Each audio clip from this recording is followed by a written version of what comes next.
What's up, beautiful people? My name is Lakeisha Payne and welcome to my channel. Today, I want to talk about working from home with little kids. Let's go. When quarantine happened, y'all, 6 months ago, I was working from home with little kids, but I was working kind of randomly. Here, there, class here, class there. But y'all, fall 2020, the game has changed. I have to work from 7:30 to 2:45 every day. And I'm thinking to myself, what in the world am I going to do with my kids? My 5-year-old, she has like 50 million Zoom calls a day. And my baby, affectionately called Zarnado, is running around the place doing God knows whatever. So I'm like, Lord, what am I going to do? But girl, I figured out some things I hope can help you that tremendously helped me. First thing, I had to realize that I have to get up 2 to 3 hours before my kids get up, because I have to get my mind right. I want to get up, have my time with the Lord. I want to take a nice shower without hearing mama, uninterrupted shower. Have to be able to take an uninterrupted shower. I want to be able to get my lessons out. If I want to do some cleaning, I want to be able to do that. Change some laundry, what have you. Or just have some time to myself to drink a hot cup of coffee. Those 2-3 hours in the morning are game changers. I had to realize that I needed to create a block schedule for my kids. I had to create some type of schedule. Of course, my schedule is working in the daytime. But during that time, like, what are my kids going to be doing while I'm working? So I had to realize during my breaks, whenever I gave my students breaks, that I had to use those breaks effectively. I had to make sure, like on my first break, get my baby up, get her dressed, get her fed, and prepare some lessons for her. Give her the iPad. By that time, my big girl is off her first Zoom call, so put her on ABC Mouse. So that first block of time is their iWork time. That gives them an opportunity to get on devices and learn. Okay? Then I create other blocks of time. Like, what are they going to be doing the next hour and the next hour? So I had to come up with different activities. One of the things that helped me a lot with my 2-year-old, I pulled together a lot of activities and put them on my bed so she can be right near me, because she always wanted to be near me. She had her iPad, she had puzzles, she had books, crayons, coloring books, what have you. She had it, and she would just sit there content for at least an hour and a half. And I was like, thank you, Lord, because that was a lifesaver. Batch cook. I had to really, now I'm big in batch cooking, but I really had to up my game of batch cooking, because I would be in the middle of teaching. I'm hungry. I want something to eat. I had to make sure that I had things readily available for both of my kids. For example, I have this little box that I have on the counter that has a variety of healthy snacks that they could just go and get, and bam, they're good. Then I had to make sure I batch made sandwiches or batch make dinner, so that when they're hungry, when they're ready for lunch or for dinner, I can hit the ground running. Because a lot of times after work, I still have to have meetings. I still, get with my colleagues and do some planning. But my kids are ready to eat. So I'd have these meals prepared and ready to go for them to eat. Disposable plates, cups, knives, forks, spoons, everything. Now, because I'm working on being extremely frugal and I wash everything, I don't purchase those items, I had to buy paper plates, plastic utensils, and plastic cups, because I just didn't have time anymore to wash dishes. Even though people say you just throw them in the dishwasher, but that's still time. You got to take time to do that. You got to take time to put them in. Got to take time to take them out. I just don't have time to do all that. So disposable items really helped me tremendously. I could whip them out, put their little meals together, and also Ziploc bags. You got to have your Ziploc bags for all your little snacks, your sandwiches, your little treats.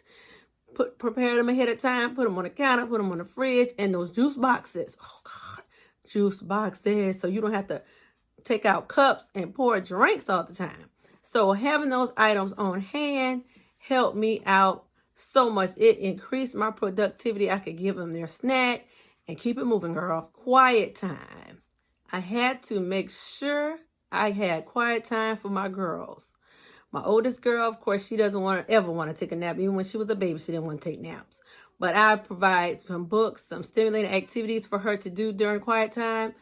And my baby is sleeping during quiet time, because like I said, that's Zarnado running around, and I need to be able to work on lesson plans, to speak with colleagues during my planning period, because I try to put her down around my planning period time. So that works out great for me if she is having her quiet time for an hour or two, and I have that time to prepare for the next day of work. Teach independence.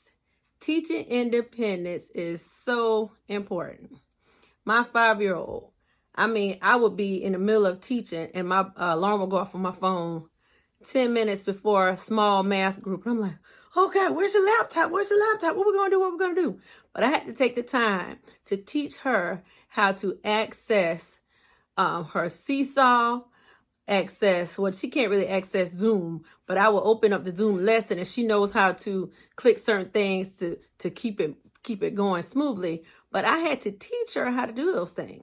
She can go and get her snack for her and her sister. She knows how to sharpen her pencil. She knows how to retrieve various items that she needs for her class.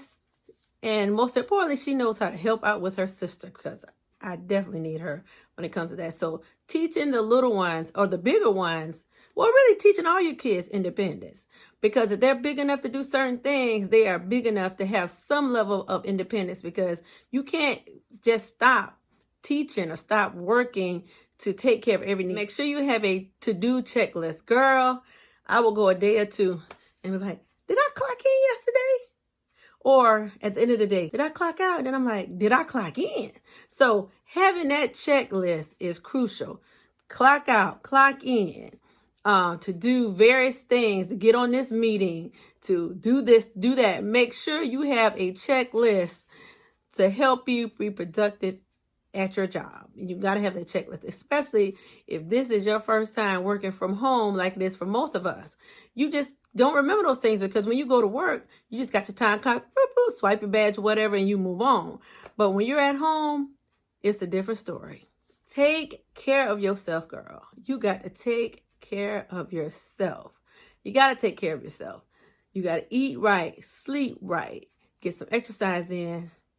And I'm talking to myself about that. I need to get some exercise in. But if you have little kids, you're getting your exercise in because you're running around with them. But you got to take care of yourself. Girl, that is truly important. Taking care of yourself, getting some me time in. Now, I'm not saying you just lounging for hours, but 10 minutes here, 10 minutes there, 30 minutes to read a good book. Have a good cup of coffee. Because for me, all I need is late at night, 30 minutes of a show I want to see or a book I want to read, a nice meal, a cup of coffee, and I'm good, girl. That's all I need. Expect the unexpected. Crazy things are just going to happen. Because I've been telling people all week, it's Barnum and Bailey over here. Crazy things are just happening all the time. I could be in the middle of a Zoom call and I hear somebody screaming out or running out. I go, oh God, my kids on my Zoom call can hear anything. Like anything can happen. So just be flexible. Keep yourself prayed up. Say, God, I can handle this. If you help me, I can make it.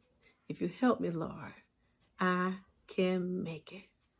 Because you can do, girl, all things through Christ who gives you strength. If you found value in this video, please make sure you hit the like button and subscribe and share this video with all your single mama friends out there, because we need to lift everybody up, keep everybody encouraged, help everybody maneuver through this time in our life of being a single mama. Thank you guys so much and love you guys. And remember, take care of your money and your money take care of you. Muah.